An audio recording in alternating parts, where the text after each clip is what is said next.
All right, so let me see. I guess what I gotta do is this is my first time doing a YouTube live. All right, so let me see. I guess what I gotta do is this is my first time doing a YouTube live. All right, so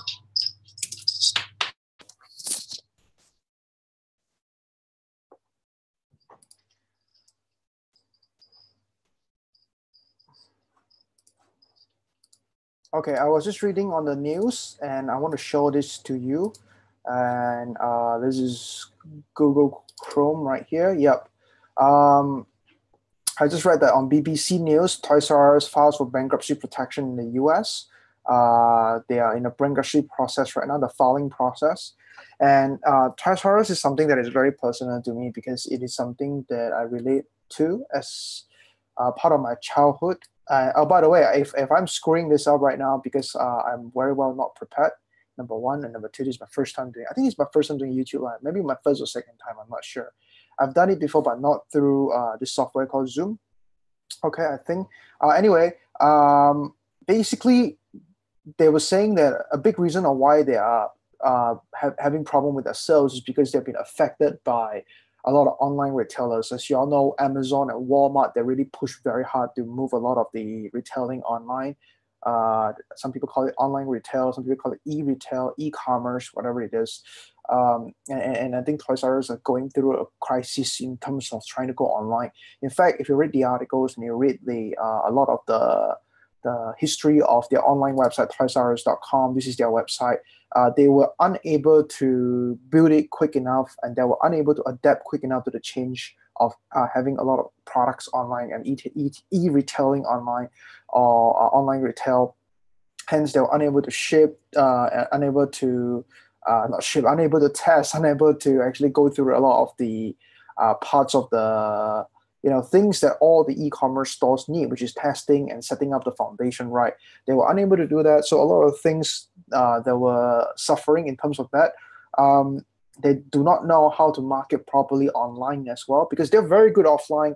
But of course, right now we are in an age where everything has changed and everything has, a lot of people are buying stuff online now. I bought a lot of stuff, cameras and iPads and a bunch of stuff. My drones and stuff can be bought online, and most people will buy online. And if you look at the United States, in the US, it's very common to shop online. If you're watching this outside of the US, perhaps you're in Malaysia, you're in Singapore. Even so, there's a lot more people are shopping online now, and whether you like it or not, that's going to be the trend. A lot of people are going to go online, they're going to watch a video to review a certain product, and then they're going to go on to Amazon, go on to your local e-commerce store and buy. So if you're offline right now completely, frankly speaking, it's your business has an expiry date. Okay, and let me tell you, the expiry date is coming sooner than you think. Now you might be thinking, oh, okay, oh well, Desmond, I'm in a business where I don't need to go online. There's a lot of people say that as well. I remember, when we started doing internet business, someone told me that the taxi business will not go away. Someone was telling me that taxi business will always be there. And I say, yeah, when they're explaining, yeah, it makes sense. But right now, taxi companies are suffering here in Asia because there is a huge disruption with taxi where they are uh, apps like Uber, Grab, and in the States, we have the Lyft, we have Uber as well, and many more small ones that it's coming up. There's disruption everywhere. Whether you like it or not, your business is you're never going to be able to set up a business and you live it and for 100 years it sustain itself. It doesn't work like that. There's too many changes right now with technology, and if you are not leveraging this, if you're not if you're not adapting a business to a new culture, a new technology, the new wave of changes, especially with the millennials right now, they're changing how business operate since the past 5 to 6 years. So it's extremely crucial for you to understand that if you have an offline business right now, 100% offline, you got to go online. If you know someone with an offline business that is not going online, you can approach them and offer to help them go online. That's a monetization avenue for you. Okay, and this Toys R Us is a great example right there. This company, the company is also looking to online sales to secure its future. Right now they're filing for bankruptcy protection, which means they're trying to bounce back from bankruptcy, and their strategy, as I read in a few articles, is to rely on their online store. Okay, let me just tell you why they pick that. Okay, why they go with the avenue that to use online store as a way to recover their debt. And I think their debt is $5 billion. And the reason is because low cost, high margin when you go online. Listen, even if you go online with physical products, it's not going to be easy because they are competing with, tons of other Chinese made products out there that are so much cheaper.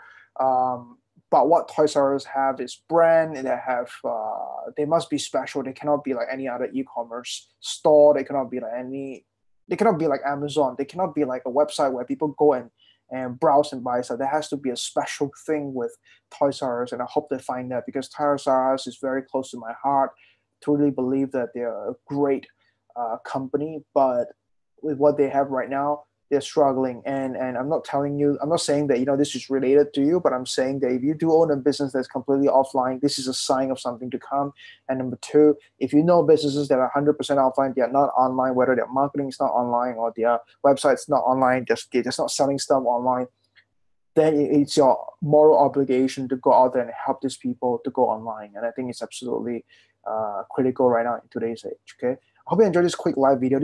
I truly think this is our first YouTube live. I'm not sure. I do upload videos on YouTube, but not live because I've never figured out how to do it to share my screen. Well, I knew how to do it with another software back then, but um, I wasn't sure I wanted to do that because I can do Facebook Live, and I like Facebook Live because I do it right from. I guess I can do this right from my phone too. Okay, but it's just better because I want to show you guys the article that I was reading, the website. So yeah, that's that. Hope you guys enjoyed this. If you like this, give me a thumbs up, drop a comment or whatever. I don't know if you guys are gonna see this or not, but yeah, it's good stuff.